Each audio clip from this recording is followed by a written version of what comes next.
નમસ્કાર દર્શક મિત્રો ગુજરાતી ભાષાની લોકપ્રિય ચેનલ ડીડી ગિરનારના આપ સૌના મનપસંદ એવા કૃષિ દર્શન કાર્યક્રમમાં હું મૃગાક્ષી આપ સૌનું હાર્દિક સ્વાગત કરું છું। તો મિત્રો, આજના કાર્યક્રમમાં આપણે જે મહત્વના વિષય પર વાત કરવાના છે તે વિષય છે જંતુનાશક દવાઓના અવશેષોનું પૃથ્થકરણ અને મહત્વ। મિત્રો, વિષય અંતર્ગત માહિતી તથા માર્ગદર્શન આપવા માટે આપણી સાથે સ્ટુડિયોમાં જોડાયેલ છે ડૉક્ટર એસ.બી. ગોંડલિયા સાહેબ। મિત્રો, સાહેબનો પરિચય આપું તો તેઓ pesticide rescue laboratory, bioscience research centre, સરદાર કૃષિનગર, દાંતીવાડા યુનિવર્સિટી ખાતે સંશોધન વૈજ્ઞાનિક તરીકે ફરજ બજાવે છે। તો ચાલો સાહેબને મળીએ અને તેમની પાસેથી માહિતી તથા માર્ગદર્શન પ્રાપ્ત કરીએ। નમસ્કાર સાહેબ। સૌપ્રથમ તમારા કાર્યક્રમમાં આપનું ખૂબ ખૂબ સ્વાગત છે। હવે સાહેબ, આપણે વાત કરી રહ્યા છીએ જંતુનાશક દવાઓ વિશે, તો સૌપ્રથમ તમારા જે દર્શક મિત્રો છે એમને જણાવશો કે આ જંતુનાશક દવાઓ એટલે શું?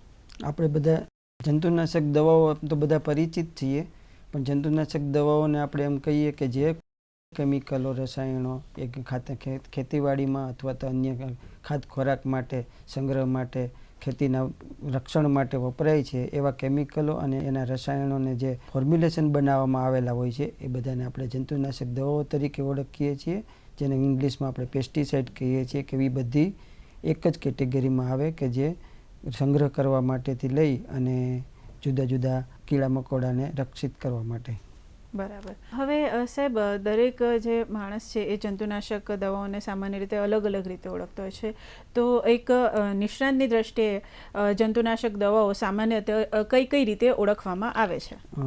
દર્શક મિત્રો, આપણે જોઈએ છીએ કે જંતુનાશક દવાઓ કહીએ એટલે દરેક માટે પોતપોતાના મગજની અંદર જુદા જુદા વિચારો આવતા હોય કે સમજણ આવતી હોય છે।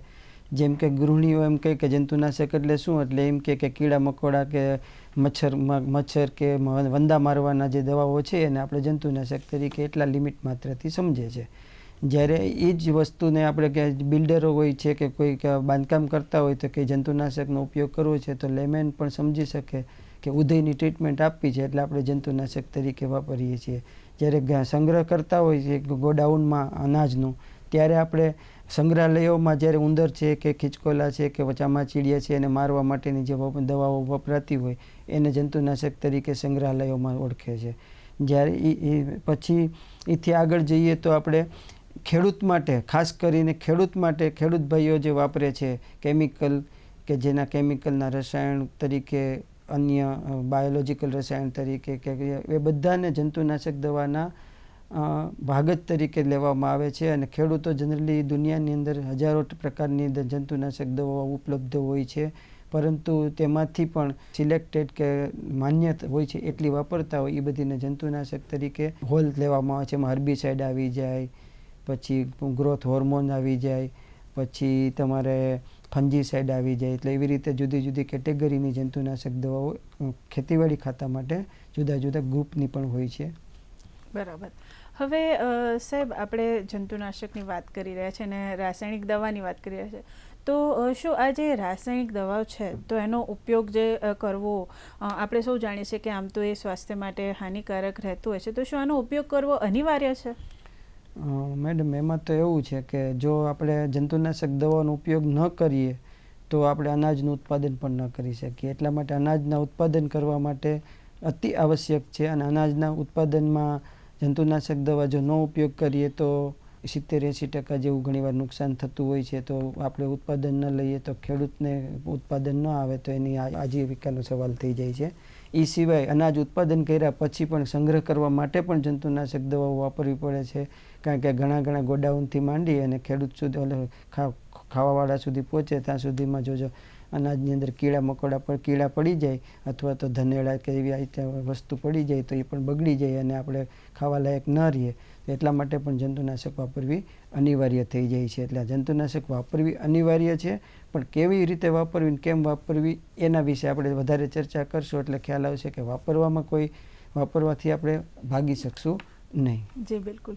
હવે સાહેબ, આપે જેમ કીધું કે જંતુનાશક દવાઓ તો વાપરવી અનિવાર્ય છે, બીજો પાસો એ છે કે ભાઈ એનાથી આરોગ્યને પણ નુકસાન થાય છે, તો હવે આ જંતુનાશક વાપરી અને આરોગ્યને નુકસાન ના થાય બંને વચ્ચેનો કોઈ રસ્તો ખરો? જો હોય તો એના વિશે અમારા જે દર્શક મિત્રો છે એમાં તો મેડમ એવી વાત છે કે આપણે બંને બાજુનું બેલેન્સ કરવું જરૂરી હોય છે। ઘણીવાર શું છે કે તમારે ટોક્સિસિટી હોય છે ત્યારે તો તમારે ટોક્સિક કમ્પાઉન્ડ હોય છે અને તમારે રોગ પણ મટાડવાનો હોય છે.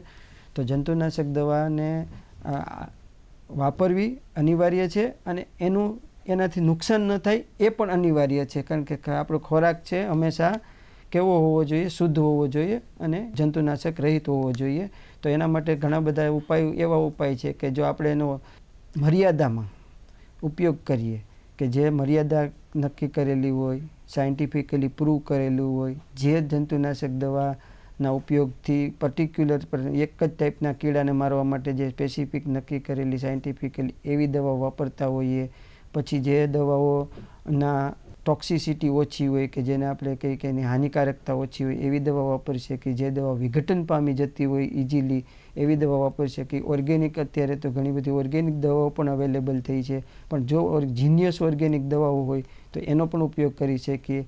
નેચરલ રિસોર્સિસની અંદરથી મળતા કોઈ એવા પદાર્થો હોય છે કે જેનો ઉપયોગ કરવાથી, એટલે આવી રીતે જો મર્યાદાની અંદર આપણે એનો ઉપયોગ કરીએ અને થોડી કાળજીપૂર્વક ઉપયોગ કરીએ તો જંતુનાશક દવાના ઉપયોગ કરવા છતાં પણ આપણે આપણા ખોરાકને ખરાબ વસ્તુથી બચાવી શકીએ. દુનિયાની અંદર આપણા કરતાં ઘણા બધા દેશો જંતુનાશક દવા ઘણા બધા પ્રમાણમાં વાપરે છે, પણ એ લોકો એકદમ મર્યાદાની અંદર વાપરે છે, સ્પેસિફિક વાપરે છે, પછી અમુક ધ્યાન રાખવાના હોય છે, જે પેરામીટરોનું ધ્યાન રાખવાનું હોય છે, ધ્યાન રાખે છે અને થોડુંક રેગ્યુલેશન રાખવામાં આવે તો જંતુનાશક દવા વાપરવાથી કશું નથી થવાનું, પણ તમારી મર્યાદા અને બેફામ ઉપયોગ કરવાથી જો આપણે બચીએ તો શાંતિથી આપણો ખોરાક પણ સારો બને, રક્ષણ પણ મળે અને જંતુનાશક દવાની સાઈડ ઇફેક્ટથી પણ આપણે બચી શકીએ. જી સાહેબ, ખરેખર ખૂબ જ સરસ માર્ગદર્શન આપ્યું દર્શક મિત્રોને. દર્શક મિત્રો, કૃષિ દર્શન કાર્યક્રમમાં માહિતી અને માર્ગદર્શનનો દોર આમ જ ચાલુ રહેશે. અહીંયા સમય થઈ ગયો છે એક નાનકડા વિરામનો, લઈએ એક વિરામ.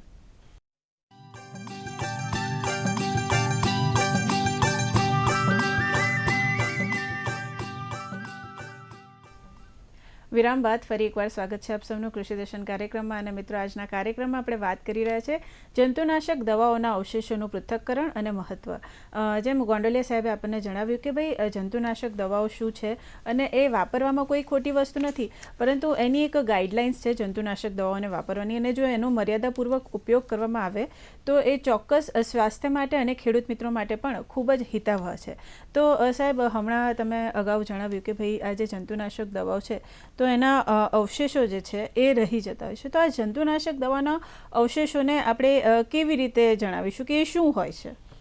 જંતુનાશક દવાઓના અવશેષો એટલે જંતુનાશક દવાઓ ક્યાં પણ ઉપયોગ થતી હોય, ખાસ કરીને ખેતીમાં છંટકાવ કર્યા પછી જ્યારે આપણે પાકને હાર્વેસ્ટ કરીએ છીએ કે આપણે ઘરને લણણી કરીએ છીએ, લણણી કર્યા પછી એની અંદર જ્યારે ખાવા સુધી પહોંચે છે એ દરમિયાન જે જંતુનાશક દવાઓ રહી જાય અને એ રહી ગયેલી દવાઓને આપણે અવશેષ તરીકે કહીએ છીએ.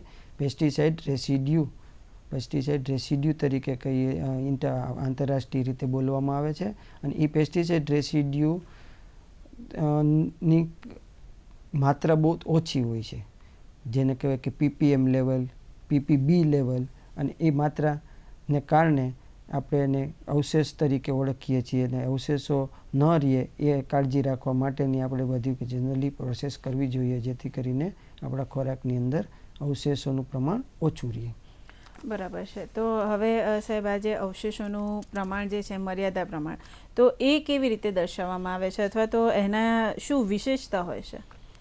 જંતુનાશક દવાનો અવશેષો એક થોડુંક આપણા સામાન્ય પબ્લિકમાં કોઈ બહુ એટલું બધું અવેરનેસ નથી ખેડૂતોમાં, પણ જંતુનાશક દવાના અવશેષોને આપણે એક લિમિટ માત્રામાં નક્કી કરેલી હોય છે, અને જેને આપણે MRL કહીએ છીએ, અવશેષ મર્યાદા, મહત્તમ અવશેષ મર્યાદા. મહત્તમ અવશેષ મર્યાદા એટલે એવી મર્યાદા કે જે મર્યાદાથી વધારે જો જંતુનાશક દવા અનાજમાં કે કઠોળ કે શાકભાજીમાં જોવા મળે તો એ ટોક્સિક કહેવાય છે. જો એનાથી નીચા લેવલમાં જોવા મળે અથવા તો ન જોવા મળે તો આપણે એને સેફ અથવા તો શુદ્ધ આહાર કહીએ છીએ. તો એ MRL વેલ્યુ એક એવી વેલ્યુ છે કે જે આંતરરાષ્ટ્રીય ધારાધોરણ પ્રમાણે નક્કી કરેલી હોય છે, અને આંતરરાષ્ટ્રીય સંસ્થાઓ, વિવિધ સંસ્થાઓ જેવી કે આપણે જેને હેલ્થની સંસ્થા કહીએ છીએ, પછી FSSAI કે આપણે ફૂડનું ધ્યાન રાખે છે, એવી સંસ્થાઓ અને પેસ્ટિસાઇડ કે જે આપણે જંતુનાશકના રજિસ્ટ્રેશન કરતા હોય, એના ઉપયોગ કરતા હોય, એનો ઉપયોગીતા ટોક્સિસિટી કરતા હોય, એ લોકોની કમિટીઓ નક્કી કરતી હોય છે. અને એ MRL વેલ્યુ એક એવો ટ્રેડમાર્ક છે કે જેનાથી ટ્રેડિંગમાં, ઇન્ટરનેશનલ ટ્રેડમાં અને ભારતની અંદર ખોરાક આપણો કેટલો અશુદ્ધ છે કે શુદ્ધતાનું માપદંડ તરીકે ઉપયોગ થાય છે. એટલે MRL વેલ્યુ એ એવી વેલ્યુ છે કે જે વેલ્યુથી વધારે જો પેસ્ટિસાઇડ હોય તો એ સેમ્પલને આપણે પેસ્ટિસાઇડ સાથેનું કહીએ, અને એનાથી ઓછી હોય તો પેસ્ટિસાઇડ રહિત કહીએ છીએ. અને MRL વેલ્યુ જનરલી આંતરરાષ્ટ્રીય ટ્રેડમાં બહુ મોટો ભાગ ભજવે છે. કારણ કે જે MRL વેલ્યુથી વધારે જો કોઈ પેસ્ટિસાઇડ હોય તો આંતરરાષ્ટ્રીય બજારમાં એ માલને રિજેક્ટ કરવામાં આવે છે. અને એટલા માટે MRL વેલ્યુના આધારે જ તમારું કન્ટેનરને ટેસ્ટ કર્યા પછી પેસ્ટિસાઇડ રેસિડ્યુ છે કે નહીં, એ MRL વેલ્યુથી વધારે હોય તો એ આપણે રિજેક્ટ કરવામાં આવે છે. એટલે MRL વેલ્યુ બહુ ઇમ્પોર્ટન્ટ પેરામીટર થઈ જાય છે. અને MRL વેલ્યુ દરેક પેસ્ટિસાઇડ માટે દરેક પાકમાં જુદી જુદી હોય છે. કે જેમ કે એક પેસ્ટિસાઇડની ભીંડા માટે જુદી હોય, કોલીફ્લાવર માટે જુદી હોય, અથવા તો ફ્રૂટ માટે જુદી હોય. એવી જ રીતે દરેક પેસ્ટિસાઇડ માટે દરેક MRL વેલ્યુ જુદી જુદી હોય. એમ એ સિવાય MRL વેલ્યુ વિદેશો, એક દેશમાંથી બીજા, કેમ કે જાપાનવાળાને માટે એક પેસ્ટિસાઇડ માટે MRL વેલ્યુ થોડી ઓછી હોય, વધારે હોઈ શકે, જ્યારે યુરોપિયન યુનિયનમાં એની MRL વેલ્યુ ઓછી પણ હોઈ શકે. એટલે એ ટ્રેડમાર્ક તરીકે વધારે ઉપયોગ થાય છે.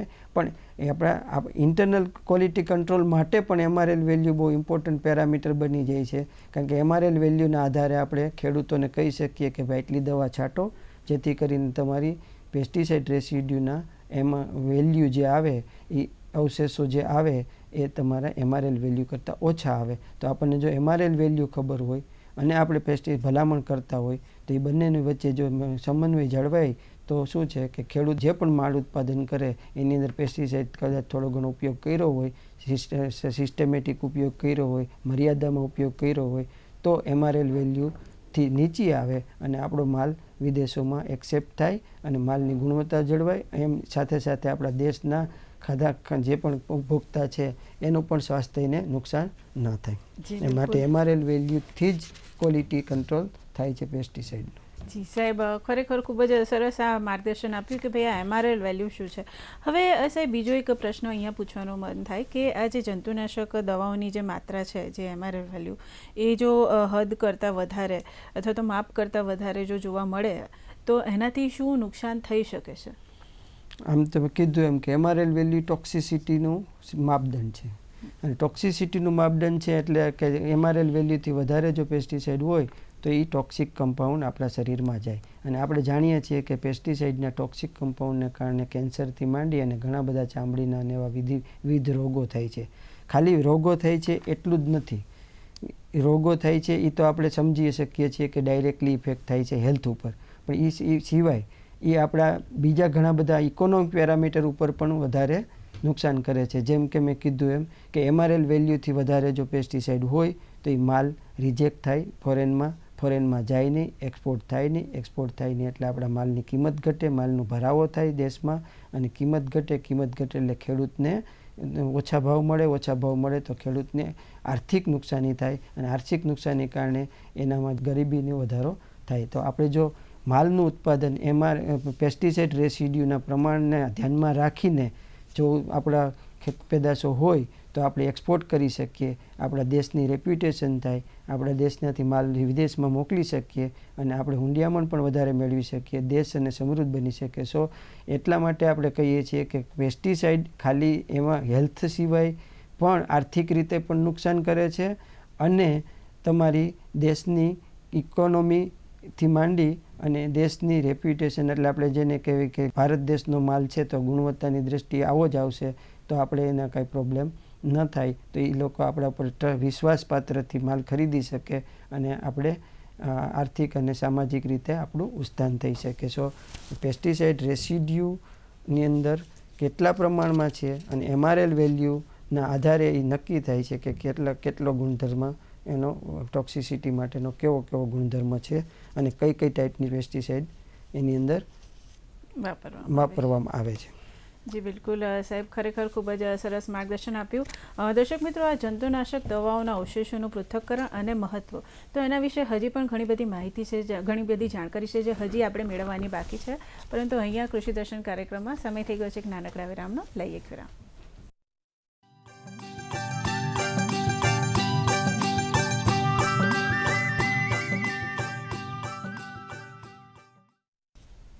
વિરામ બાદ ફરી એકવાર સ્વાગત છે આપ સૌનું કૃષિ દર્શન કાર્યક્રમમાં. દર્શક મિત્રો, જેમ વિરામ પહેલાં સાહેબે જણાવ્યું કે ભાઈ આ જંતુનાશક દવાઓ છે તો એની માત્રા હદ કરતાં વધારે જોવા મળે તો ઘણા બધા રીતે નુકસાન થાય છે, જેમ કે શારીરિક દ્રષ્ટિએ ઘણા બધા રોગો થાય છે, એ તો છે જ, સાથે સાથે આર્થિક દ્રષ્ટિએ પણ એ ઘણું બધું નુકસાન કરે છે. હવે સાહેબ, આપણે જે જંતુનાશક દવાઓના અવશેષોની જો વાત કરીએ તો ખોરાકમાં આજે જંતુનાશકના અવશેષો જો જોવા મળે અને જો આવતા હોય તો એના સ્ત્રોત શું છે, કેવી રીતે જાણી શકાય? સ્તોત્ર એટલે એવી વાત છે કે જંતુનાશક દવાના અવશેષો આવે છે, ઘણીવાર જાણ જોઈને આવતા હોય છે, ઘણીવાર આપણાથી બેદરકારીને, એટલે ખાસ કરીને આપણો જે વાપરવાની રીત છે પેસ્ટિસાઇડની, જે ખેતરમાં અને સંગ્રહાલયોમાં, ખાસ કરીને ખેતરથી માંડીને સંગ્રહાલયો સુધી જંતુનાશક દવાનો ઉપયોગ થાય છે. અને જ્યારે વાપરવામાં આવે છે ત્યારે આડેધડ વાપરવામાં આવે છે. બિનજરૂરી અથવા તો જેને રિકમેન્ડેશન ન કહી શકાય એવી દવાઓ વાપરવામાં આવે, જે વિઘટન પામતી ન હોય એવી દવાઓ વાપરવામાં આવે, કે જેની માન્યતા ન મળેલી હોય એવી દવાઓ વાપરવામાં, જેને કહેવાય બાન દવાઓ વાપરવામાં આવે. ઘણી દવાઓ એવી હોય છે કે બાન હોય છે એગ્રીકલ્ચર યુઝમાં કે ખોરાકના યુઝમાં, કોઈ બીજા પર્પઝ માટે વાપરવાની છૂટ હોય છે, પણ ત્યાં બીજા પર્પઝની દવાઓ પણ વાપરવામાં આવે. આવા ઘણા બધા આપણે જેને કહેવાય અજાગૃતતાને કારણે અથવા તો આપણા નિજી સ્વાર્થને કારણે આપણે ઘણીવાર દવાઓનો બેફામ ઉપયોગ અથવા તો અજાણતા આપણે પણ ઘણીવાર એવું કરતા હોઈએ છીએ કે દવાઓ વાપરી નાખીએ આપણે, પણ આપણને ખબર હોતી નથી કે આ દવા ખરેખર ન વાપરવી. જેમ કે DDT છે તો DDT ક્યાંય પણ ખોરાકમાં આવવી જોઈએ નહીં. એવી રીતે કોઈ બીજી દવાઓ હોય છે કે જે મધમાખીઓને નુકસાન કરતી હોય છે, કે કોઈ મોનોકોટોફોસ છે કે જે ભીંડામાં કે શાકભાજીમાં વાપરવાની મનાઈ છે. તો એવી બધી જે નાની મોટી કાળજીઓ લેવામાં આવે અને અજાણતામાં પણ આપણે આવા ઉપયોગ ન કરીએ, જાગૃતતા લાવીએ અને નિજી સ્વાર્થને મૂકીને દેશ હિતને જો ધ્યાનમાં રાખવામાં આવે તો આપણે એનું નિવારણ કરી શકીએ છીએ અને એ આપણા પેટમાં આવતા અટકાવી શકીએ છીએ. તો વિઘટન પામતી દવાઓ વાપરવી જોઈએ, ઓર્ગેનિક દવાઓ વાપરવી જોઈએ, વગેરે વગેરે. અને કાપણી અને લણણીની આપણે વાત આગળ કરીએ એ પ્રમાણે કે ભાઈ સમય સુધી દવા છાંટ્યા પછી તમારે એને હાર્વેસ્ટ કરવાનો, જે ભીંડો છે કે શાકભાજી છે, કે આજે તમે દવા છાંટી છે તો 3 દિવસ કે 5 દિવસ કે 7 દિવસ કે 15 દિવસનો જે ગાળો હોય એ ગાળા દરમિયાન તમારે ખેતરમાં જવા ન જોઈએ અને ખેતરમાં ગયા વગર એને એમને વિઘટન પામવા દેવી જોઈએ. પછી તમે જો એનો ઉતારો કરો અને પછી માર્કેટમાં લઈ આવો તો એ દવાની અંદર ચોક્કસ માત્રામાં પેસ્ટિસાઇડ રેસિડ્યુના પ્રમાણ, અવશેષોનું પ્રમાણ નહીવત થઈ જતું હોય છે. બરાબર. હવે સાહેબ, આજે આવા અવશેષો છે, જંતુનાશકના અવશેષો, તો એનું પૃથ્થકરણ જે છે એ કરાવવું શા માટે જરૂરી છે? આપણે જાણીએ છીએ કે રોગ છે કે કોઈ વસ્તુ છે એની ગુણવત્તા નક્કી કરવી હોય તો કોઈ પણ ટેસ્ટ કરાવવો જરૂરી છે. એવી રીતે અવશેષોનું જો ટેસ્ટ કરાવવામાં આવે તો આપણને ખ્યાલ આવે કે ખરેખર સિચ્યુએશન કે પરિસ્થિતિ શું છે, કે મારા ખોરાકની મારા જે ઉત્પાદન કર્યું છે, મેં ખેતરમાં ઉત્પાદન કર્યું છે, એ ખેતરનું ઉત્પાદન ખરેખર ગુણવત્તાયુક્ત છે કે નહીં, એની અંદર જંતુનાશક દવા નથી, તો હું છે ને આગ્રહ કરી શકીશ કે ભાઈ મારો માલ તમે લ્યો અને એક્સપોર્ટ કરવા માટે લઈ જાઓ, ટેસ્ટ કરાવી લ્યો તો તમે એક્સપોર્ટ કરી શકશો. એ સિવાય જો જંતુનાશક દવાના પૃથ્થકરણ કરવાથી ઘણીવાર વૈજ્ઞાનિકો પૃથ્થકરણ કરાવતા હોય છે કે જેથી કરીને ખબર પડે કે ભાઈ કેટલો ડોઝ આપવો જોઈએ જેનાથી જંતુનાશક દવાના અવશેષોનું પ્રમાણ મર્યાદામાં રહે અને પાકને નુકસાનથી રોકી શકે. એટલે ડોઝ નક્કી કરવા માટે પણ જંતુનાશકના અવશેષોનું પૃથ્થકરણ કરવું પડે છે. પછી મેં કીધું એમ કે ટ્રેડર્સો માટે કે વિદેશોમાં જતા માલ માટે જંતુનાશક દવાના પૃથ્થકરણ કરવાથી આપણને ખબર પડે કે કઈ દવા કેટલા પ્રમાણમાં અંદર છે. જો અમુક દવાઓ એવી હોય છે કે જેની MRL વેલ્યુ વધારે હોય અને વધારે MRL વેલ્યુ એટલે સેફ દવાઓ કે જેને આપણે કંઈ ટોક્સિસિટી ઓછી હોય અથવા તો ઝેરી પણ ઓછું હોય, એવી દવાઓ જો આપણે વાપરતા હોઈએ અને એનો MRL વેલ્યુ વધારે હોય અને એવી દવાના પૃથ્થકરણ કરવાથી ખ્યાલ આવે કે આ દવા આવે છે અને રોગનું નિયંત્રણ થાય છે, તો એવી દવાઓ વાપરવાનો આપણે આગ્રહ રાખી શકીએ. એટલે પૃથ્થકરણથી આપણને જેમ શરીર માટે આપણે જેમ વિવિધ ટેસ્ટો કરાવીએ છીએ એવી રીતે ખોરાક માટે પણ આ એક પ્રકારની ટેસ્ટ છે કે જેનાથી કઈ કઈ દવાઓ અને કેટલા પ્રમાણમાં દવાઓ છે આપણે છાંટીએ છીએ એ બરાબર છાંટીએ છીએ કે નહીં એ પણ ખબર પડે. ટ્રેડર્સોને પણ એ ખબર પડે કે ભાઈ આ વિસ્તારની અંદર જો આ દવાઓ છાંટતા નથી તો એનો માલ આપણે લઈ અને એક્સપોર્ટ કરી શકશું. અને એક્સપોર્ટ કરવાથી આપણે ખ્યાલ છે કે પહેલાં કીધું એમ કે એનું હુંડિયામણ વધારે મળે, જે ઘણા બધા આર્થિક અને સામાજિક ફાયદાઓ મળતા હોય છે. બરાબર.